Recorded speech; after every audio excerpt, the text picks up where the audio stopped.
मैं हूँ पूजा नाइक। आप सभी को मेरे चैनल पर स्वागत है।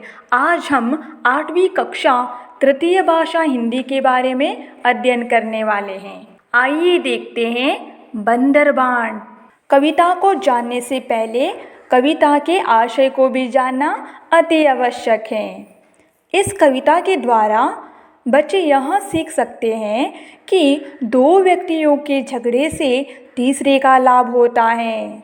इस पाठ में आने वाले शब्दार्थ हैं अकड़ मतलब घमंड, तराजू का मतलब तोलने का साधन, अड़ना जबरदस्ती रोकना, पर्दा मतलब तराजू का प्रत्येक पल्ला, शेष बचा हुआ, मजदूरी परिश्रम के बदले दिया जाने वाला धन, धरना रखना, कामना मतलब इच्छा आशा, गंवाना मतलब खोना।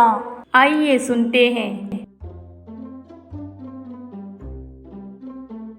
एक गांव में दो शरारती बिल्ली रहता था।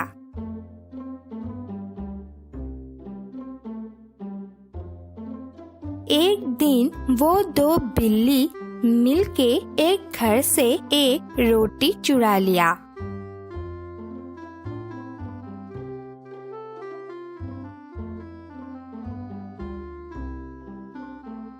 और रोटी को दो टुकड़ों में बांट लिया।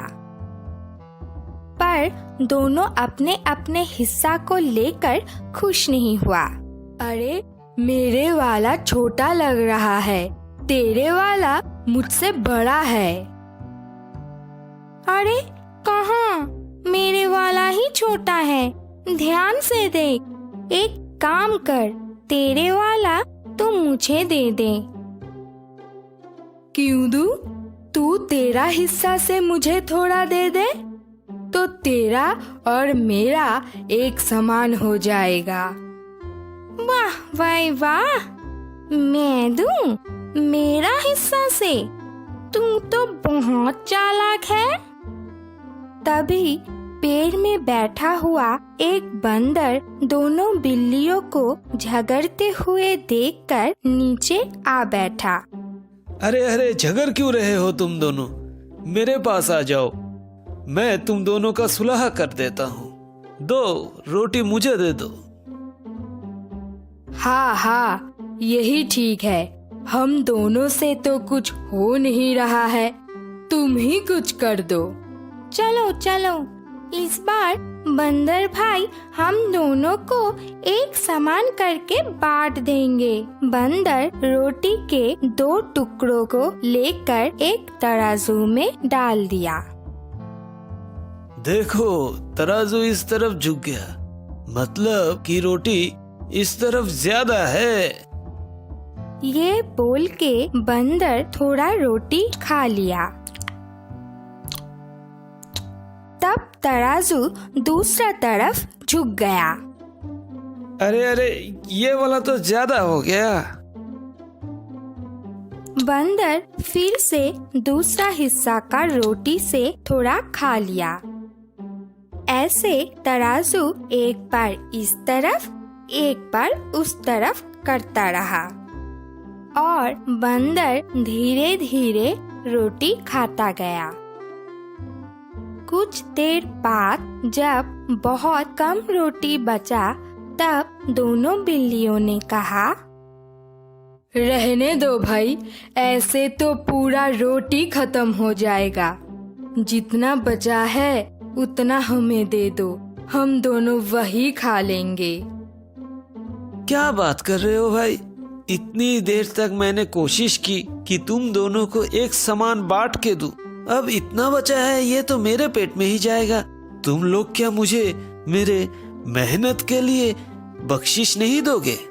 तुम दोनों तो बहुत अच्छे हो। ये बोल के पूरा रोटी बंदर खा गया और दोनों बिल्लियों के पास खाने के लिए कुछ नहीं बचा। समझ गए बच्चों?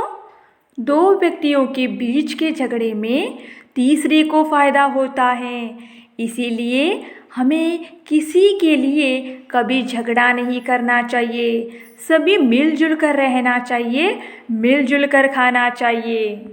अब मैं कविता को दोहराने जा रही हूँ, आप लोग भी मेरे साथ दोहराइएगा। म्याऊं म्याऊं बिल्ली आई, ऊटा कहीं से रोटी लाई। तभी दूसरी बिल्ली आई, उसने भी कुछ अकड़ दिखाई।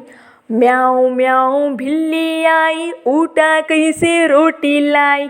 तभी दूसरी बिल्ली आई, उसने भी कुछ अकड़ दिखाई। बोली यह तू मेरी रोटी छीन के लाई तूरी खोटी। मेरी रोटी मुझको दे दे, नहीं तो मुझसे झगड़ा ले ले। बोली यह तू मेरी रोटी छीन के लाई तूरी खोटी। मेरी रोटी मुझको दे दे, नहीं तो मुझसे झगड़ा ले ले। बंदर ने देखा यह झगड़ा, ले तराजू वहाँ अड़ा। बोला झगड़ा ठीक नहीं है, बांट के खाना बात सही है। बंदर ने देखा यह झगड़ा, ले तराजू वहाँ अड़ा। बोला झगड़ा ठीक नहीं है, बांट के खाना बात सही है। रोटी के 2 टुकड़े करके बंदर ने पल 2 पर धर के। अधिक जो देखा टुकड़ा खाया, बढ़ा दूसरा उसे चबाया।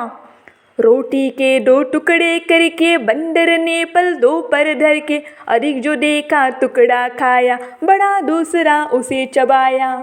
रोटी थोड़ी शेष रही जब बंदर बोला सुन लो अब तुम। यह टुकड़ा मेरी मजदूरी, हुई कामना मेरी पूरी। बिल्लियों के कुछ हाथ ना आया, झगड़े में था सभी गवाया। रोटी थोड़ी शेष रही जब बंदर बोला सुन लो अब तुम। यह टुकड़ा मेरी मजदूरी, हुई कामना मेरी पूरी। बिल्लियों के कुछ हाथ ना आया, झगड़े में था सभी गवाया। बिल्लियों के कुछ हाथ ना आया, झगड़े में था सभी गवाया। इसी तरह कविता को कंठस्थ कीजिएगा। धन्यवाद।